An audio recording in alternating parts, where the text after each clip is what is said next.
Hello class, इससे पहले video में हमने क्लास 10th के चैप्टर नंबर 9 के क्वेश्चन नंबर 14 तक कंप्लीट कर लिया था। आज हम क्वेश्चन नंबर 15 की शुरुआत करेंगे और उसे खत्म करेंगे। तो देखिए क्वेश्चन नंबर 15 क्या कह रहा है। ये कह रहा है कि एक स्टेट हाईवे है जो लीड कर रहा है कहाँ, फुट ऑफ अ टावर।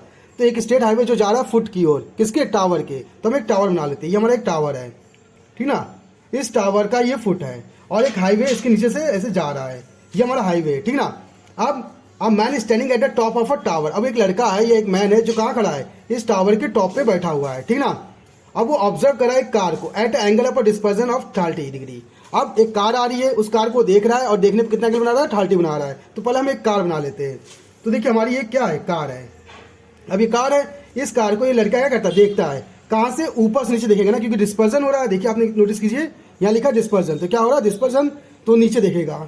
तो ऐसे देख रहा है, ठीक। अच्छा, ऐसे देखने पर अब वो जो एंगल बना रहा है कितना बना रहा है, 30 बना रहा है। तो पता है डिस्पर्जन हो रहा है, तो हम क्या करेंगे, इसके पैरेलल, मतलब अर्थ का जो सरफेस है उसके पैरेलल, या जो हाईवे दिया है उसके पैरेलल एक लाइन ड्रॉ करेंगे।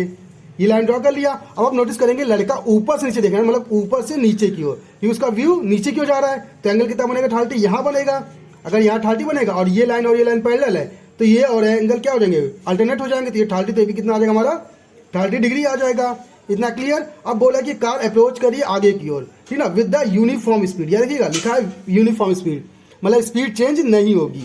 तो हम मान सकते हैं कि S1 = S2 होगा ही होगा। इतना क्लियर। अब ये कार जब मूव करती है तो 6 सेकंड बाद, मतलब ये गाड़ी यहाँ से यहाँ 6 सेकंड बाद गाड़ी कहाँ पहुँच जाती है, यहाँ कहीं पहुँच जाती है, ठीक। और हमारी गाड़ी ये रही। अब फिर लड़का उसे देखता है, देखने के बाद डिस्पर्जन हो रहा है, कितना हो रहा है, 60। तो अब लड़का जब इसे दोबारा देखता है इस कार को, तो एंगल कितना बनता है, 60 बनता है। तो यहाँ पे भी हमारा एंगल कितना बनेगा, 60 बनेगा, ठीक। अब आगे पूछ करा फाइंड द टाइम। अब पूछा वो टाइम बताओ जब कार यहाँ से यहाँ तक आ जाएगी। तो ये टाइम हमें निकालना है, इसे हम टी मान लेते हैं। इतना क्लियर। अब बाकी चीज़ हम इसमें एज्यूम करते हैं, जैसे इसकी हाइट हमें पता नहीं तो हम इसे h ले लेंगे, ठीक। यहाँ से यहाँ डिस्टेंस हमें नहीं पता तो उसे हम x ले लेंगे। यहाँ से यहाँ डिस्टेंस हमें नहीं पता तो उसे हम क्या ले लेंगे, y ले लेंगे। और यहाँ से यहाँ टोटल डिस्टेंस क्या हो जाएगी, तब हमारी x + y हो जाएगी। इतना क्लियर। अब आप नोटिस करेंगे आपके पास दो ट्रायंगल है, एक ट्रायंगल आपके पास ये है, ठीक, और दूसरा ट्रायंगल आपके पास ये ट्रायंगल है। अब इस दो ट्रायंगल का यूज करके हमें इसे सॉल्व करना है। तो पहले हम लेंगे ट्रायंगल कौन सा, 30 वाला। तो देखिए 10 30 = क्या है, परपेंडिकुलर अपॉन बेस। परपेंडिकुलर इतना कितना दिया, h दिया है, और बेस देखिए यहाँ से 30 यहाँ बना है ना, तो बेस हमारा पूरा ये लेंगे, तो कितना है, x + y। इतना क्लियर। अब 10 30 की वैल्यू क्या होती है, 1/√3। तो 1/√3 = क्या है, h/x + y। अब x + y को उधर भेजेंगे तो h = क्या आएगा हमारा, x + y अपॉन में √3। इतना क्लियर। ये हमारी इक्वेशन फर्स्ट हो जाएगी, ठीक ना।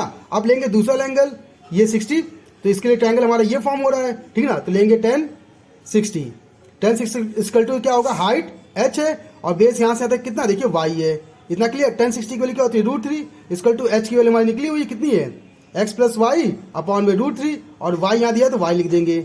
इतना क्लियर, अपॉन में। तो अब देखिए ये जाके उधर मल्टीप्लाई करेंगे तो क्या आएगा, √3 3y = क्या आएगा, x + y आ जाएगा। y उधर भेजेंगे तो क्या आएगा, 3y - y = x। 3y में से y माइनस करेंगे कितना आएगा, 2y = x। इतना क्लियर। और इसे हम इक्वेशन क्या मान लेंगे, सेकंड मान लेंगे। देखिए इतना काम हमारा हो गया। अब आगे इसने बोला है जो कंडीशन दी थी कि यूनिफॉर्म स्पीड होगी, उसका यूज करेंगे, जो कि हमारा क्या, S1 = S2। अब स्पीड = क्या होता है, डिस्टेंस अपॉन टाइम, ये हमें पता है। तो डिस्टेंस अपॉन टाइम, यहाँ पे भी क्या होगा, डिस्टेंस अपॉन टाइम। अच्छा, डिस्टेंस अलग अलग है तो D1 मान ले, इसे D2 मान ले, टाइम T1 और टाइम T2 ले ले। इतना क्लियर। देखेंगे जो डिस्टेंस हमारा वो यहाँ से यहाँ तक का डिस्टेंस कितना हमारा x है, तो इसकी जगह हम क्या लिखेंगे, x लिखेंगे। और टाइम उसके लिए कितना लग रहा है, देखिए यहाँ से यहाँ तक का 6 सेकंड, तो 6 लिख लिया = D2। यहाँ से यहाँ तक डिस्टेंस हमारी क्या, y, और टाइम कितना लग रहा है हमें नहीं पता, तो t जो हमें निकालना है, ठीक। अब देखिए y की वैल्यू हम यहाँ से निकाल सकते हैं। तो यहाँ से y की वैल्यू देखिए क्या आएगा, 2 या मल्टीप्लाई में उधर गया तो डिवाइड में, तो y = क्या आएगा, x/2। तो इस y की जगह हम क्या लिखेंगे, x/2 लिखेंगे। तो क्या आएगा, x/6 = यहाँ आएगा हमारा क्या, x/2 आएगा, फिर यहाँ अपॉन में t। इतना क्लियर। अब देखिए x से x कैंसिल आउट, ठीक। अब क्रॉस मल्टीप्लाई कर लेंगे तो देखिए 2t इधर आएगा तो क्या आएगा, 2t = 6 उधर आएगा तो 6 आ गया। अब 2 मल्टीप्लाई में उधर गया तो डिवाइड में, तो t = क्या आएगा, 6/2। काटेंगे कितना आएगा, 3। तो टाइम कितना आ गया, 3 सेकंड। मतलब जो गाड़ी होगी यहाँ से यहाँ तक जाएगी, ठीक ना, वो कितने सेकंड में, 3 सेकंड में टावर के फुट तक आ जाएगी। और इस तरह से हमारी प्रॉब्लम सॉल्व हो जाती है। तो ऐसे इंटरेस्टिंग सवालों के लिए आप हमारे चैनल पे बने रहेगा। अगर आपके पास मैथ्स से रिलेटेड कोई प्रॉब्लम है तो आप हमारे कमेंट बॉक्स में कमेंट करके हमें बता दीजिएगा, उसका सलूशन हम आपको बता देंगे। तो आज की क्लास के लिए धन्यवाद।